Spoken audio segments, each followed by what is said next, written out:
de prononcer quelques mots en français en raison de la présence de nos partenaires dans la salle aujourd'hui.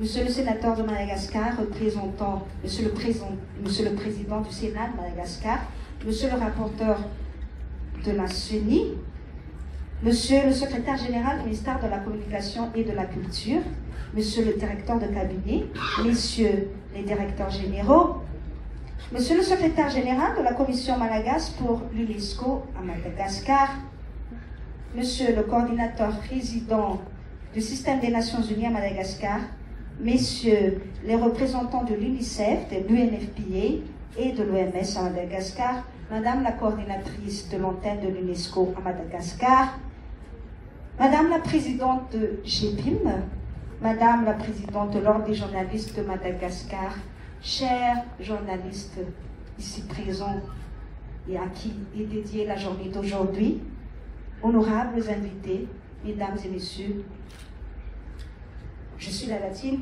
Rakutujazaf Anjiatungariv. Je suis ministre de la Communication et de la Culture. Mais avant cela, j'étais journaliste. Journaliste pendant 20 ans. Et je me rappelle aujourd'hui que le thème, à l'époque, de mon mémoire de fin d'études en journalisme, c'était la liberté de la presse à Madagascar. Le thème de mon mémoire de fin d'études en droit public, sciences politiques, était également la liberté de la presse à Madagascar. J'étais, depuis 2002, secrétaire général de l'association des journalistes des radios privées. Et je me rappelle tous les combats que nous avons menés pour la liberté de la presse à Madagascar, à l'époque avec la fermeture de 4 stations radio privées vers 2003-2004. Je me rappelle toutes les luttes que nous avons menées pour la liberté de la presse à Madagascar. Je me rappelle avoir créé avec mes collègues, avec mes confrères, avec mes consoeurs dans la profession, le mouvement pour la liberté d'expression à l'époque pour contester la loi liberticide qui avait été votée à l'époque. Je me rappelle également avoir fait l'engagement de mener à terme le processus d'élaboration d'une nouvelle loi pour garantir la liberté de la presse et la liberté d'expression à Madagascar lors de ma nomination à ce poste de ministre de la Communication et de la Culture. Excusez-moi tout ce petit écart, mais c'était pour vous rappeler combien est important pour nous ce thème de la liberté de la presse à Madagascar. Combien est importante la lutte que nous avons menée pour y parvenir, pour la rendre effective. Je me rappelle les combats très très difficiles que nous avons menés pour avoir une loi pouvant garantir de manière effective cette liberté d'expression et cette liberté de la presse à Madagascar. C'était aussi pour vous dire que ce n'est pas et ce ne sera jamais le ministère actuel, ni le régime actuel, dirigé par son Excellence, Monsieur le Président de la République de Madagascar, qui sera le pourfendeur de la liberté d'expression ou de la liberté de la presse à Madagascar. Je suis ici, je me tiens devant vous aujourd'hui pour vous renouveler l'engagement que nous avons fait à l'époque, que nous continuons à faire pour l'effectivité de cette liberté de la presse à Madagascar. Et je me permets de le dire haut et fort aujourd'hui.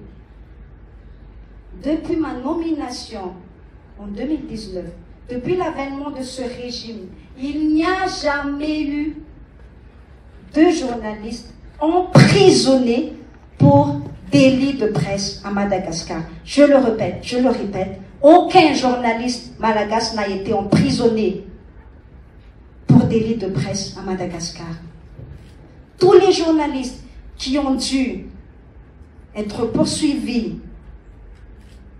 devant la justice depuis l'avènement de ce régime, et il y en a, Madame la présidente de l'Ordre des journalistes de Madagascar l'a dit tout à l'heure, ils ont pu bénéficier de l'assistance de l'Ordre des journalistes à Madagascar et ils ont été poursuivis dans le respect strict de la loi en vigueur à Madagascar.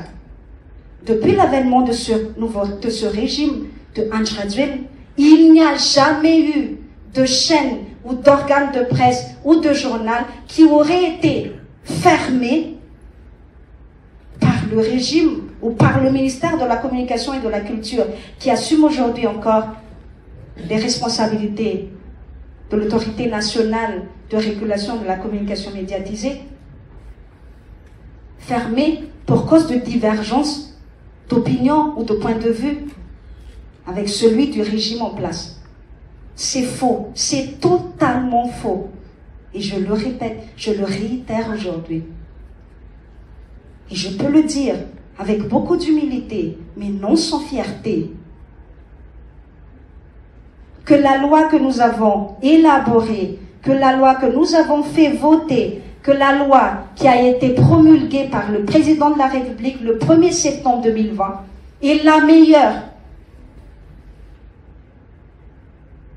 que la profession n'ait jamais eu pour garantir la liberté de la presse, la liberté d'expression à Madagascar. Mais je suis peut-être de la vieille école. Je suis peut-être de ceux qui continuent à croire que le journalisme ne signifie pas impunité, que la liberté ne signifie pas la liberté d'insulter, de diffamer ou de propager de fausses nouvelles en toute impunité. Non, je ne pense pas que ce soit ça, le journalisme. Et ce ne sera jamais ça. Et je tiens ici à inciter, à inviter vous, mes chers confrères, vous, mes chères consoeurs, soyez jaloux de votre profession, soyez jaloux de votre métier. Ne laissez pas les mercenaires politiques détruire tous les efforts que vous avez menés pour l'effectivité de cette liberté. N'est pas journaliste qui veut. Ce n'est pas parce que vous publiez quelque chose sur les réseaux sociaux que vous êtes journaliste. Et que si jamais demain ou après-demain, vous aurez des ennuis par rapport à ce que vous avez publié, vous allez vous réfugier derrière le journalisme ou derrière votre liberté d'expression. Parce que ce n'est pas cela la liberté d'expression. Ce n'est pas cela la liberté de la presse. Et je vous invite, et je pense que c'est fort à propos aujourd'hui, avec le thème qui a été choisi par l'UNESCO pour la célébration de cette journée de 3 mai, le journalisme sous l'emprise du numérique, je vous invite à bien faire la différence entre journalistes et communicateurs sur les réseaux sociaux. Je vous invite à faire la différence très nette, très distincte entre être journaliste et être communicateur, ou être juste un simple citoyen qui publie n'importe quoi sur les réseaux sociaux. Parce que le devoir élémentaire d'un journaliste, que le simple citoyen qui publie quelque chose sur les réseaux sociaux n'a pas forcément, mais que tout journaliste qui se respecte doit avoir, c'est le devoir de recoupement pour ne pas publier des fausses informations, des informations diffamatoires, des informations mensongères dans les médias ou dans les organes de presse dans lesquels vous travaillez.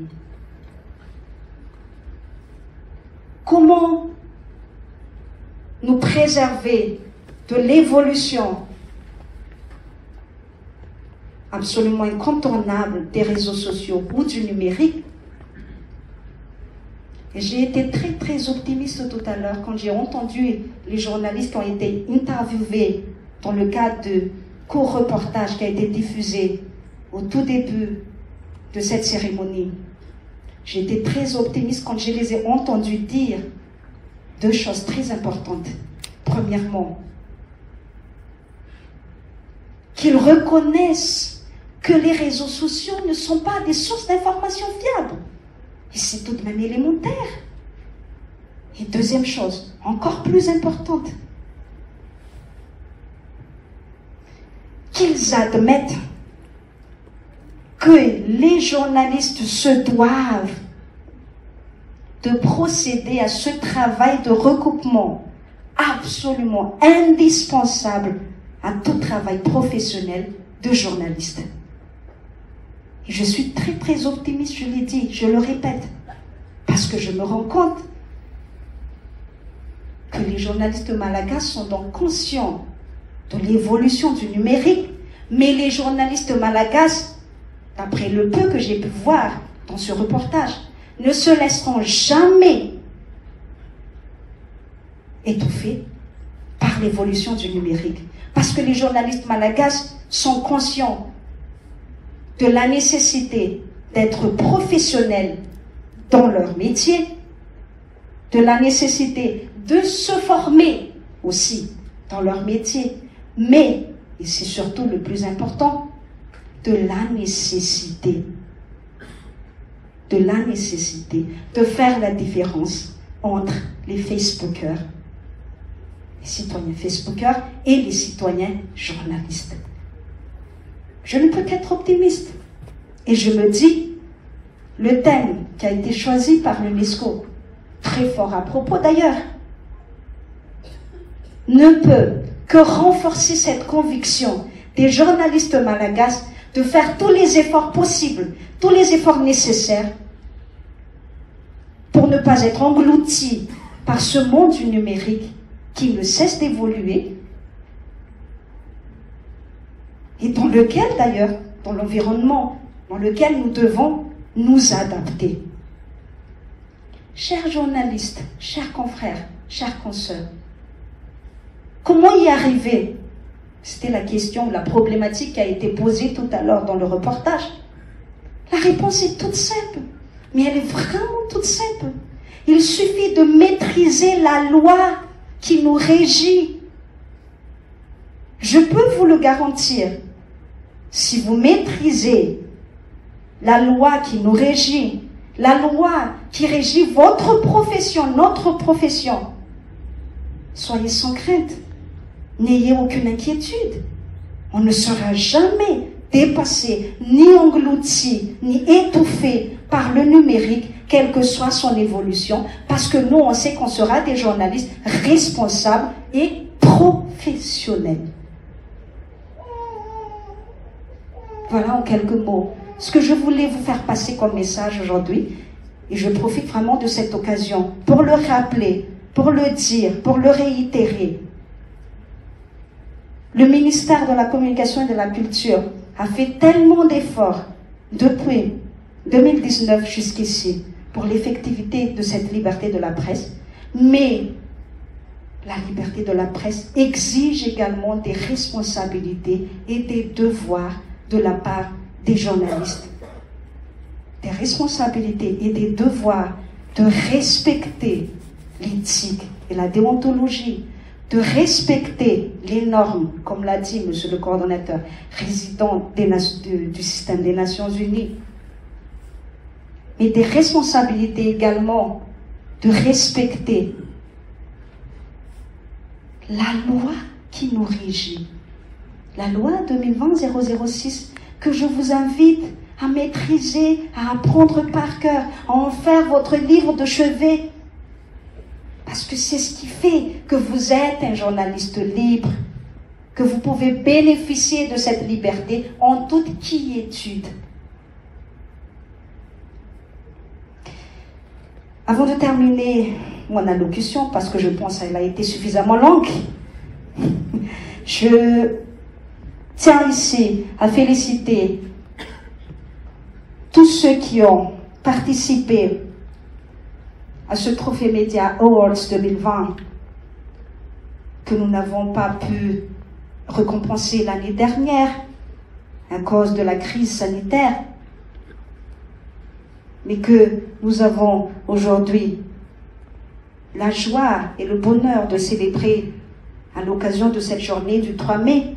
Je tiens à les féliciter. Je tiens également à les encourager à travailler encore plus dans le professionnalisme et dans le respect de la loi pour un essor continu, constant de notre métier, mais également pour le rayonnement du journalisme malagasy, que ce soit à Madagascar ou à l'international. Sachez que la liberté de la presse doit être accompagnée de l'excellence dans l'accomplissement de notre travail de journaliste.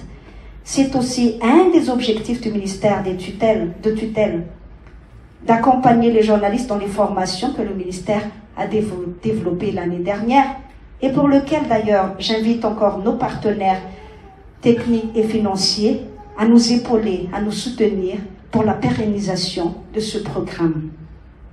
Je tiens d'ailleurs à vous remercier, chers partenaires, d'avoir soutenu cette initiative mettant en lumière les journalistes méritants de Madagascar. Je tiens également à féliciter les journalistes récompensés aujourd'hui.